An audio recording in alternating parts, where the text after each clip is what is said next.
The Mafia is one of the most feared criminal organizations in history. They made an estimated $24 billion every year from their illegal operations. To become a member of this group was, and still is, considered a huge honor. And once you are in, it means that you are part of the family forever. You can never leave.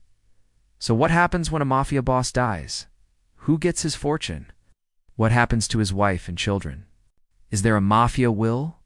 Or do they follow the Old Testament, where everything is divided equally among the firstborn son and all the other sons? Well, actually, none of those things happen at all. It might come as a surprise, but the Mafia don't write wills. In fact, the signature of a Mafia boss was just a thumbprint. Can you believe it? Welcome back, everybody.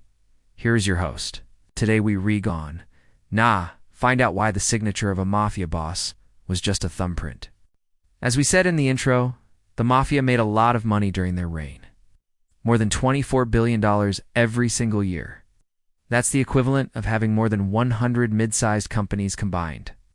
But even though they made so much money, none of it could be put into a bank. As a matter of fact, no Mafia boss ever had a bank account. Why is that? It's because the Mafia worked with cash only. If one of them tried to deposit money into a bank, sooner or later the police would get involved. So that was the only option for these guys. Also, if any one of them got arrested and went to jail, they would lose all of their power. And that is something that cannot happen if you are the boss.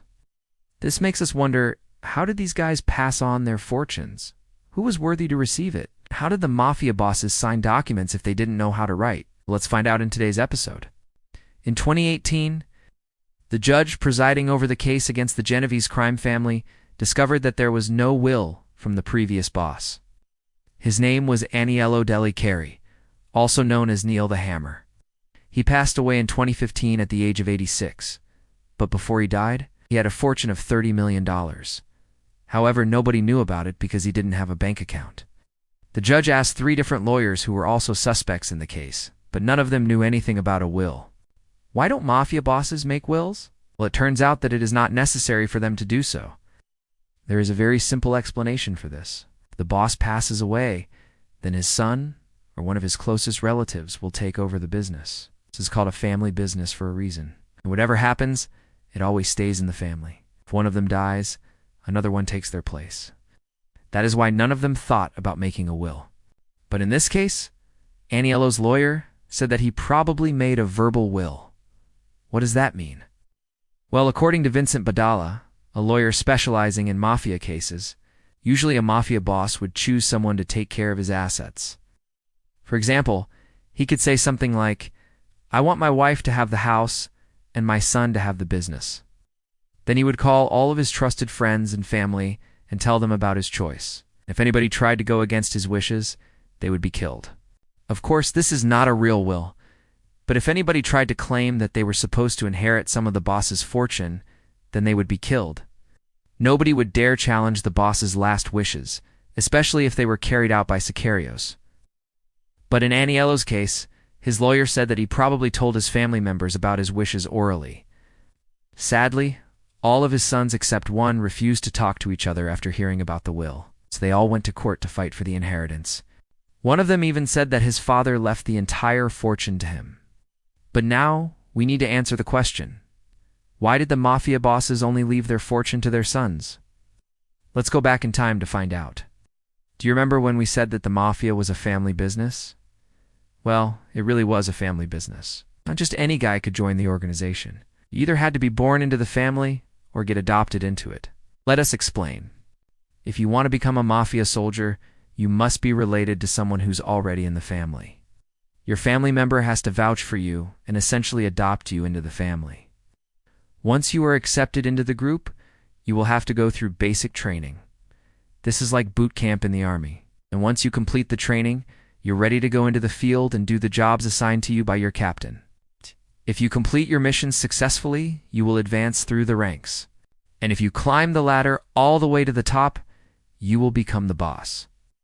Now, getting promoted depends on many factors, like how many men you have under you, how much money you make, and most importantly, how loyal you are to your family. If you're a selfish person, you won't get very far in the Mafia.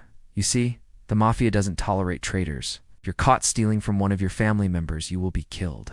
The same goes for snitching to the police.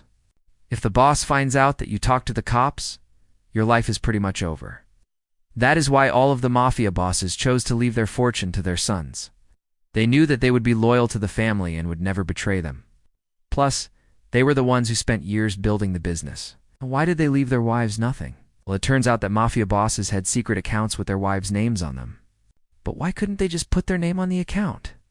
It's because they had to keep their identities hidden. If the police knew that they had money in a certain bank, they would raid it in a heartbeat.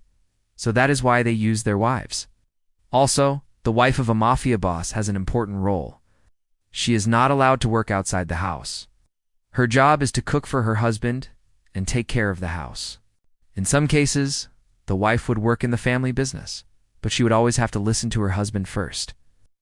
And now for the final question. Why did the mafia bosses sign with a thumbprint instead of their name? Well, this goes back to the early days of the mafia. Back then, most of them were illiterate. They couldn't read or write, which made signing a document impossible. So instead, they pressed their thumb into ink, and that became their signature.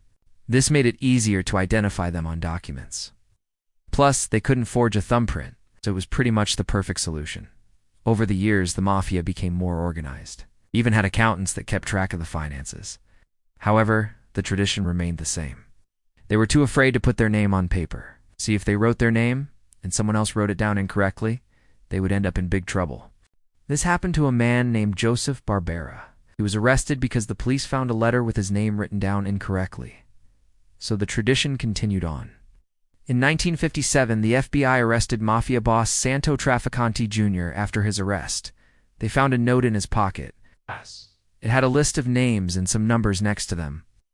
The FBI tried to decipher the note and came to the conclusion that it was a list of people Trafficante had met with and the amount of money they had exchanged hands. Once again, the signature was just a thumbprint. So there you have it, guys. The mafia bosses didn't leave everything to their wives. They had secret accounts with their wives' names on them. Now you know why. Thank you for watching. Subscribe if you haven't already. Here's another video you might like. And now, let's find out what kind of money the mafia made from their racketeering.